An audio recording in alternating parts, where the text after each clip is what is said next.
To understand the past century, 20th century, you have to know about World War I, World War II.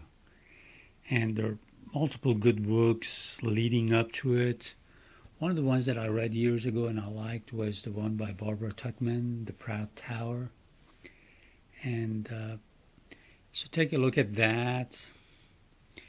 But there's multiple DVDs available. PBS has done some, BBC, History Channel, and of course lots of scholarly work on the internet. You know, C-SPAN has a good video library. So take a look at those. This one is a 12-disc set by BBC. It's pretty good. I watched it. Just a little fun. History of Jazz by Ken Burns. It's gonna be nice and twist and taking a break from war and all those nasty business. And the series Eyes on the Prize, America's Civil Rights Movement.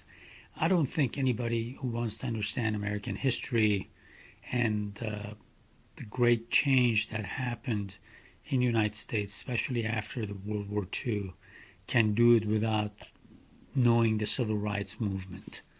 I mean, you'll just miss a lot, and see how much America changed.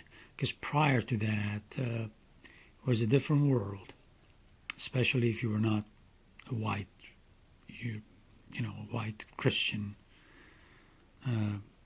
So these I recommend. There are some works by Taylor Branch, Claiborne Carson, and David Garrow. I'm sorry if I might misspell one of their names, but they're all wonderful.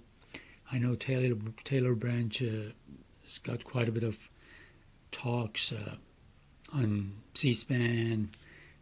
Claiborne Carson, I think one of his classes is on YouTube. And same thing with David Garrow. Anyways, get to know those works. It's extremely, extremely important to know the civil rights movement in the United States.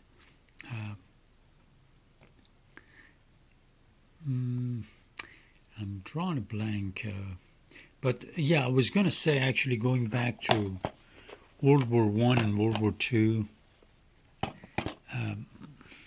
the so-called two pure races, Germans and Japanese, definitely showed humanity.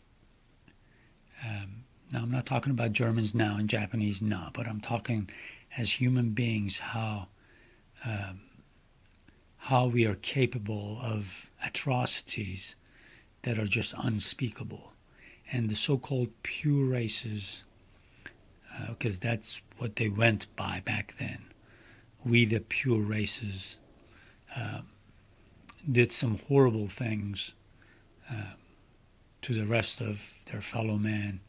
And just so that we won't fall into that trap, I think it's good to, we as human beings, it's good to study that and realize that that could be us, that I am capable of doing that. I personally say it to myself, so. So it's really good. It's sad, but it's good to know what happened. And another thing is, during World War II, not a lot of emphasis has been put on what the Soviets did on the Eastern Front to actually defeat Nazism.